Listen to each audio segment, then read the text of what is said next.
Hello, everyone. Good afternoon. First, I would like to begin by thanking the NDSA Planning Committee for accepting my proposal for this presentation and for everyone here today for your attention and time. I also want to thank my former colleagues, professional friends, and current colleagues in the Library and Archives Department at the Philadelphia Museum of Art for their insight, support, and guidance. To be honest, I wrote the proposal for this presentation as a cry for help. I thought I needed to release or share this frustration and hopefully gain insight from everyone here today and also from other professionals. So how do we move forward if feelings are not mutual?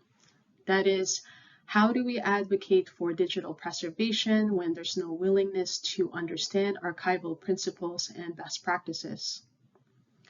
For this presentation, I'd like to share the Library and Archives experience and ongoing journey in communicating digital preservation to stakeholders outside of our department, such as the curators and the IT department, and also what we're learning in the process.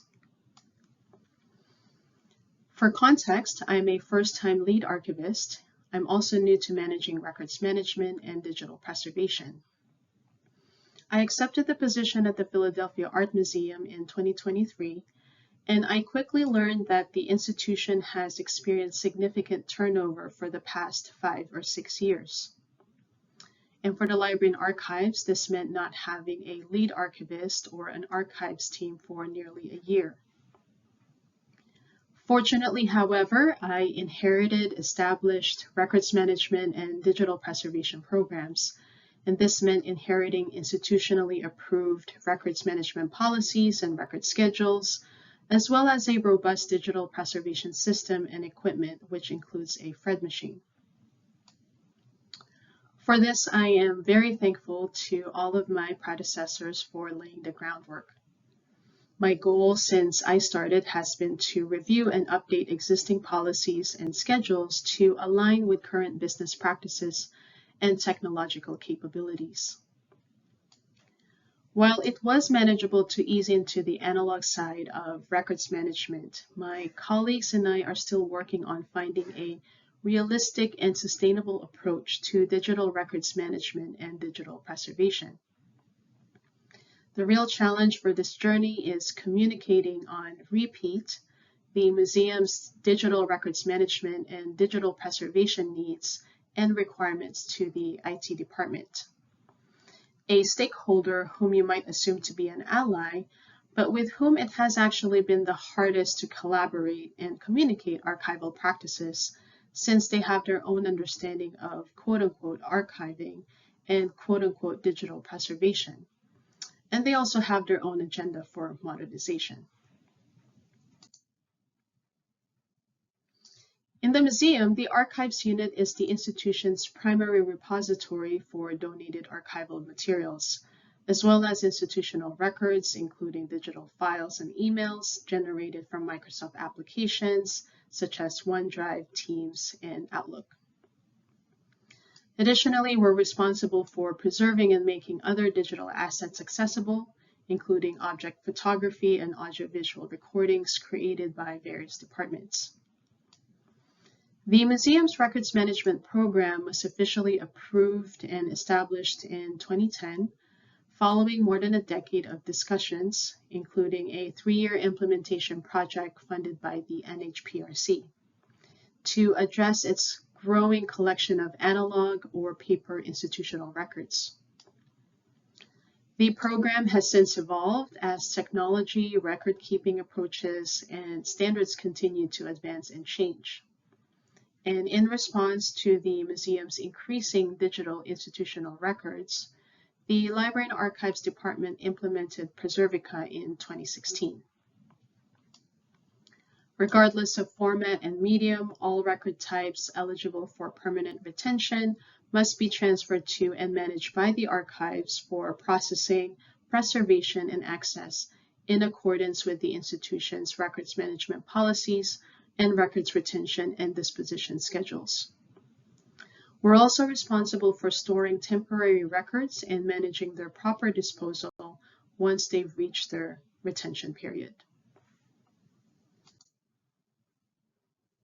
Due to our departmental responsibilities, we require a robust digital preservation system and a sustainable workflow for the transfer and long-term preservation of digital records. This means having a workflow and procedures that are aligned with our records management policies and compliant with national standards and best practices. We're currently working with select stakeholders across various departments to pilot our M365 records management. Our goal for this pilot is to establish a policy and offer streamlined procedures governing access to M365 records of former staff members prior to their transfer, if eligible, to the archives for processing and long-term preservation in Preservica. Additionally, we're working on transitioning from a reactive records management approach to a proactive approach.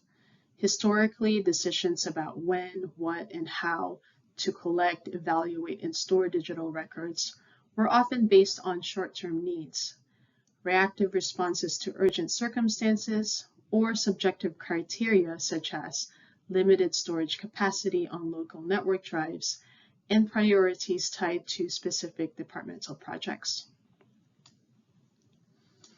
Our aim is, instead of having impulsive solutions to situations, we want to be a trusted partner to our colleagues and proactively communicate consistent actions to address the issue in question and demonstrate a commitment to achieving consistent standards-based records management. For example, through regular training and retraining opportunities. We also want to reiterate and emphasize this point in these opportunities for both new hires and current staff that records management and digital preservation are shared responsibilities, and that we are all accountable for managing and maintaining our own records.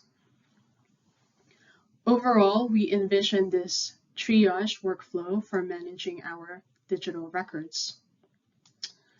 First, a staff member submits a request form via JIRA and reviews the records management policies and record schedules, especially if they are transferring permanent records to the archives from local network drives or M365 applications.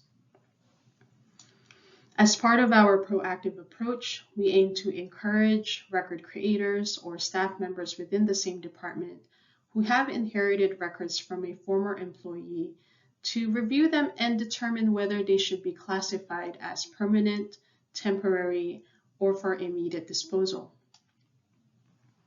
During this step, a requester who has inherited records from a former staff member will have read-only access for up to 30 business days, with the option to extend it for an additional 60 days.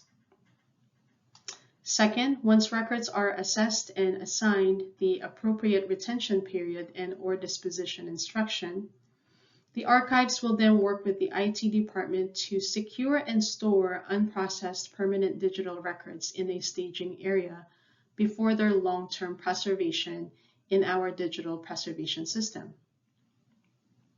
For us, the staging area will function as our digital processing table. The third step is to ingest the processed records into Preservica, preserving the original folder structure and ensuring that the records are stored and maintained as part of the larger collection to which they were initially transferred.